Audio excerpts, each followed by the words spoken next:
Știți care este primul lucru pe care îl face inima dumneavoastră când vă treziți dimineața? Face un efort. Un efort brusc, aproape violent. Tensiunea sare, pulsul crește. Sângele, mai viscos după orele de imobilitate, trebuie împins cu forță prin vase. Dimineața de vreme, între 6 și 9, este intervalul în care se produc cele mai multe infarcte. Nu noaptea, nu după amiaza, dimineața. Și acum întrebarea care contează cu adevărat. Ce s-a întâmplat cu inima dumneavoastră în noaptea dinaintea acelei dimineți? Cât a putut să se odihnească? Cât a putut să respire? Dacă ați comis una dintre greșelile despre care vă voi vorbi astăzi, și sunt aproape sigur că cel puțin una o recunoașteți, atunci inima dumneavoastră a ajuns dimineața deja obosită, deja vulnerabilă, deja mai puțin capabilă să facă fața acelui efort de trezire. Rămâneți cu mine. Nu vă voi spune lucruri complicate. Vă voi spune lucruri simple, pe care le faceți în fiecare seară, fără să știți că vă costă ani din viața inimii. Există un fenomen pe care îl urmărim cu mare atenție în cardiologie, coborârea nocturnă a tensiunii arteriale. Noaptea, în condiții normale de somn, tensiunea scade cu 10 până la 20% față de valorile din timpul zilei. Inima bate mai rar, vasele se relaxează. Totul intră într-un ritm lent, recuperator. Fără această coborâre, inima nu se regenerează. Funcționează la turație maximă non-stop, zi și noapte, fără pauză adevărată. Și asta, pe termen lung, o distruge treptat. Acum, ce anume împiedică această coborâre să se producă? Exact ce veți auzi în continuare. Să începem cu ceva ce pare total inofensiv: telefonul sau televizorul înainte de culcare. Am o pacientă de 73 de ani care seara, după ce se culcă, mai citește știrile pe telefon vreo 10 minute. 10 minute se transformă de obicei în 40. Și în acele 40 de minute se întâmplă două lucruri în paralel. Lumina ecranului blochează secreția de melatonină, hormonul care pregătește organismul pentru un somn profund și recuperator. Și conținutul, știrile, comentariile, dramele zilei, ridică nivelul de cortizol, hormonul stresului, exact când ar trebui să coboare. Inima intră în pat în stare de alertă, tensiunea nu scade, somnul este superficial, fragmentat. Și dimineața, acel efort de trezire despre care v-am vorbit la început, pornește de la o inimă deja epuizată. Renunțați la ecrane cu cel puțin o oră înainte de culcare. Știu că sună simplu, știu că e greu de aplicat, dar este una dintre cele mai importante decizii pe care le puteți lua pentru inima dumneavoastră. Acum, a doua greșeală. Și aceasta este una pe care pacienții mei o neagă de obicei cu convingere. Mâncatul seara târziu. Cina la ora 9-10 seara, uneori chiar mai târziu, și imediat după, în pat. Iată ce se întâmplă. Digestia este un proces care cere energie și circulație intensă. Stomacul, intestinele, ficatul, toate cer mai mult sânge. Inima trebuie să pompeze mai intens. Glicemia crește. Tensiunea urcă.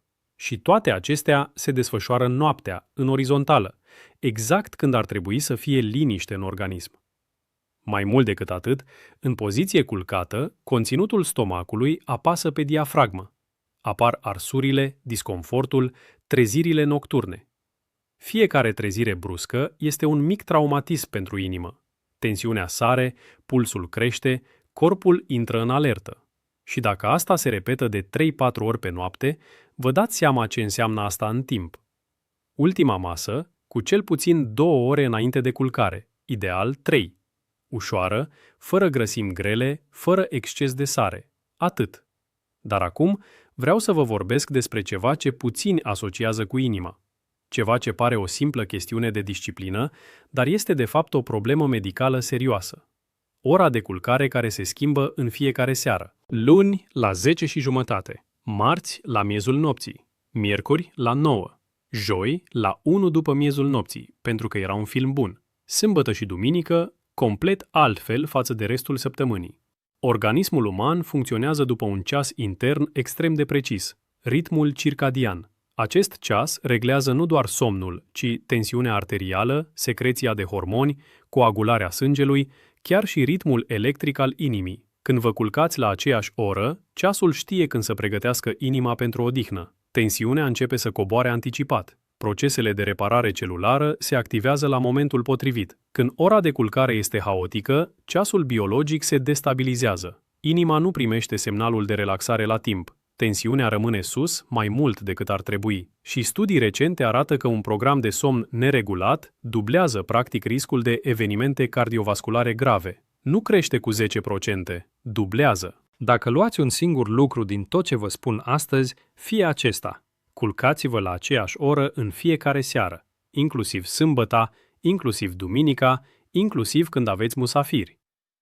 Am să vă spun acum ceva despre alcool și vă rog să nu închideți filmul înainte să auziți până la capăt, pentru că ceea ce urmează contrazice ceea ce mulți cred. Un pahar de vin seara relaxează. Da, în primele 2 ore. Adormiți mai ușor, vă simțiți mai calmi. Dar după aceea, după miezul nopții, când ficatul procesează alcoolul, somnul devine superficial. Creierul iese din fazele profunde de somn, inima accelerează, transpirați, vă treziți de câteva ori fără să vă amintiți bine. Somnul profund, faza în care inima se reface cel mai bine, în care tensiunea scade cel mai mult, este distrus de alcool în a doua jumătate a nopții.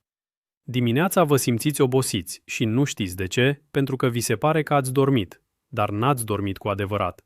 Și inima dumneavoastră știe asta. Consumul regulat de alcool seara, chiar și cantități moderate, este asociat cu un risc crescut de fibrilație atrială, de hipertensiune nocturnă, de perturbări ale ritmului cardiac. Nu vi-l interzic, vă cer doar să știți ce se întâmplă. Și acum, ultima greșeală, cea care îi surprinde cel mai tare pe pacienții mei când le-o spun.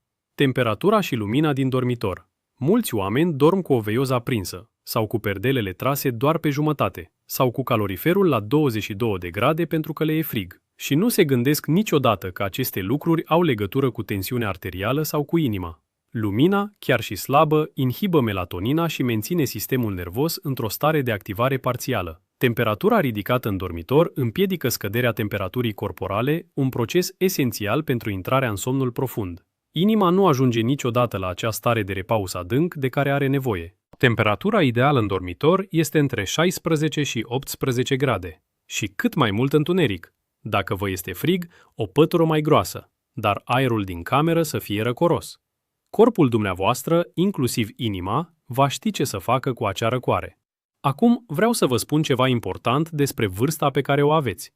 După 60 de ani, toate aceste mecanisme devin mai fragile. Melatonina naturală scade, ritmul circadian se slăbește, somnul devine mai ușor, mai sensibil la perturbări, inima are mai puțin rezerve funcționale, arterele sunt mai puțin flexibile. Fiecare noapte proastă lasă o urmă mai adâncă decât lăsa la 40 de ani. De aceea, ceea ce pentru un om tânăr este pur și simplu un somn agitat, pentru dumneavoastră poate fi o noapte în care inima nu a putut să se recupereze.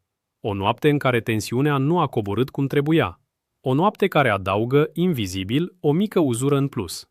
Nu vă spun asta ca să vă sperie. Vi-l spun ca să înțelegeți că somnul dumneavoastră nu este o problemă de confort. Este o problemă de sănătate cardiovasculară.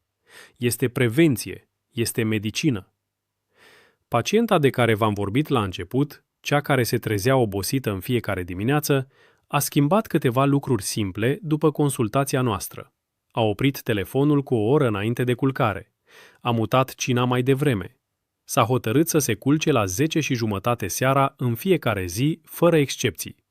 A coborât temperatura în dormitor. Nu a luat niciun medicament nou. Nu a făcut niciun tratament special. La controlul de după 6 săptămâni, tensiunea de dimineață scăzuse considerabil. Nu mai simțea palpitațiile acelea la trezire. Se ridica din pat cu energie, nu cu greutate. Spunea că parcă ar fi cu 10 ani mai tânără. Inima nu cere mult, cere regularitate, cere liniște, cere întuneric și răcoare și absența ecranelor și a mâncărurilor grele la ore târzii. Cere să-i dați noaptea pe care o merită după ce a bătut pentru dumneavoastră toată ziua. Dacă ați recunoscut în cele 5 greșeli ceva din propria seară, nu amânați. Nu există un moment mai bun să schimbați un obicei decât seara asta, chiar seara asta.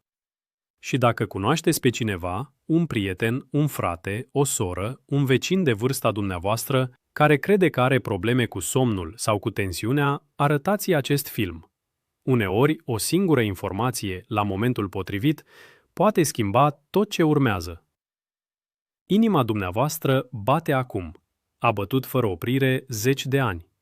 Dați-i cel puțin o noapte bună, începând de astă seară.